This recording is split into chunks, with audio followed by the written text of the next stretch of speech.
Ini kali ketiga Budiari diseret lagi dalam fakta sidang. Anehnya, Projo tetap kekeh seperti majikannya tak terlibat katanya, termasuk dalam fakta persidangan. Sementara banyak pengamat yang sarankan agar hakim segera perintahkan pemanggilan Budiari. Aneh rasanya ya, masa ia tak terlibat sebagai atasan yang sudah berikan fasilitas? Terlebih ada fakta yang sudah terungkap bahwa ada setoran. Ada apa ya dengan hakim? Rezim sudah berganti Pak, jangan takut sama Budiari. Tegakkan hukum tanpa pandang bulu, segera panggil Budiari agar semua jadi jelas. Mengajak saya, dia berkata kami sedang melakukan penjagaan, kami mau ngajak Pak Riko, bahasanya seperti itu. Bapak mau ikut atau tidak? Oke. Enggak, maksudnya apa, karena ada restu dari pimpinan atau gimana enggak? Saya semacam itu karena saya diyakinkan bahwa pimpinan tahu. Nah itu apa Pak? Dijelasin nggak Pak sama si Adi? Dijelaskan. Gimana?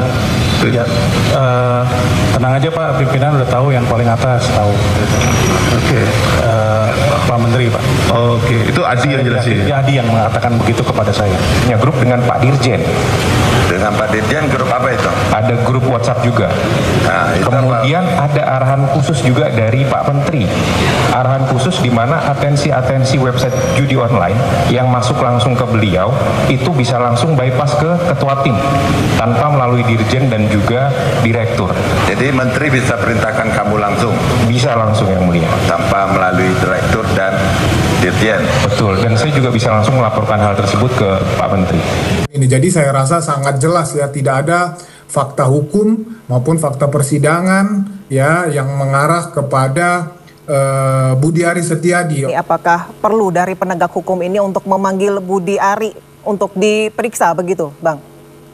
Saya kira sangat perlu, jadi dipanggil, terus kalau perlu dikonfrontir karena memang di penyidikan itu dimungkinkan, dengan dikonfrontir itu kan nanti akan lihat keterangan saksi ini bagaimana, uang yang diserahkan kabarnya yang diduga 50% tadi itu bagaimana. Sebagai pengepul setoran judi online, Tony pernah menaruh sebagian uang itu di ruangan Budi atas pengetahuan tuan rumah.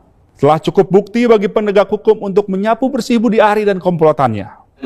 Jelas ada sarana yang diberikan oleh Pak Menteri dari tempat yang diberikan, ada bisa ketemu di rumah, ada bisa ketemu di kafe, sampai punya grup WhatsApp sendiri. Ini kan sebenarnya adalah petunjuk-petunjuk dari keterangan-keterangan tersebut.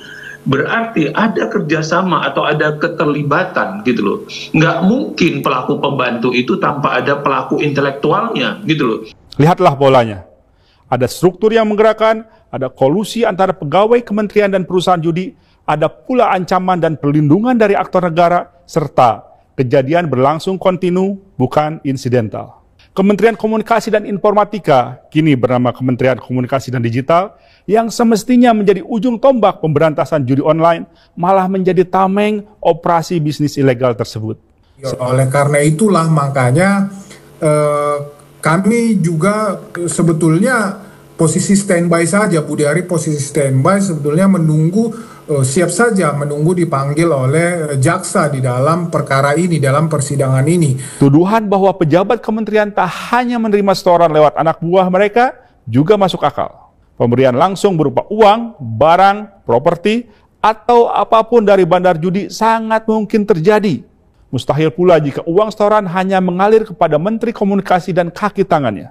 Ungkap dalam persidangan, mungkin pada waktu awal-awal ada yang bisa dijanjikan, di awal-awal orang bisa menahan karena memang baru ditangkap, baru terbentur dengan masalah atau dalam kasus. Tapi kalau sudah dalam persidangan kan semua orang itu bisa menyampaikan dengan kehendak yang bebas, dengan tenang. Sehingga menurut saya informasi ataupun fakta yang terungkap di persidangan kemarin itu adalah informasi yang cukup berharga, dan ini valid jika nanti memang kita lihat ada persesuaian antara saksi satu yang disampaikan dalam persidangan dengan saksi yang lain.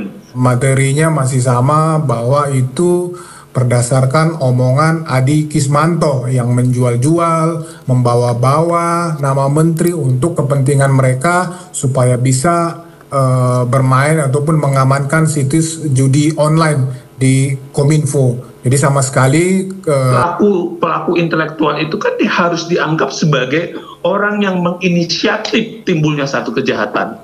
ya patut sih kalau kita lihat dari perbuatan dan keadaan yang digambarkan oleh para saksi-saksi tadi, ya patut diduga. Tinggal lagi jaksa kira-kira berani nggak untuk mengungkap gitu loh.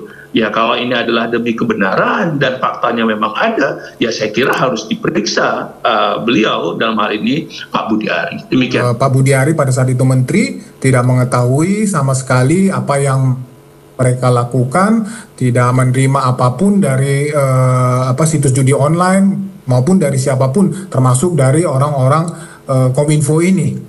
Jadi sekali lagi kami membantah bahwa tidak ada keterlibatan Budi Ari di dalam mengamankan situs judi online ini. Demikian, Mbak.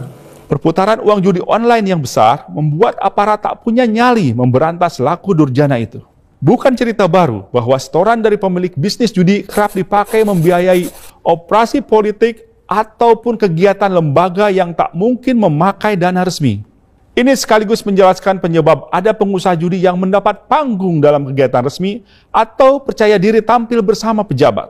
Ya, tapi disebutkan bahwa Budi Ari ini menerima jatah 50%, Bang. Bagaimana, Bang? Iya, itu kan kata mereka yang mereka bersepakat, seolah-olah mereka bertemu, bersepakat membuat jatah-jatah termasuk buat Budi Ari menteri. Nah, tetapi keterangan itu juga sudah dibantah oleh pada saat menjadi saksi juga. Setoran judi online tak berhenti pada para pejabat Kementerian Komunikasi. Kuat diduga juga dipakai untuk membiayai operasi politik.